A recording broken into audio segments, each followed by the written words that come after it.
उन्हाला बसली तू जेनी? झोपली जेनी? चेअरमध्ये झोपली आहे. उन्हाला झोपली.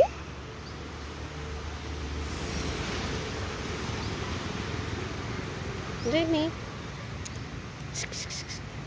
कान टाव करते.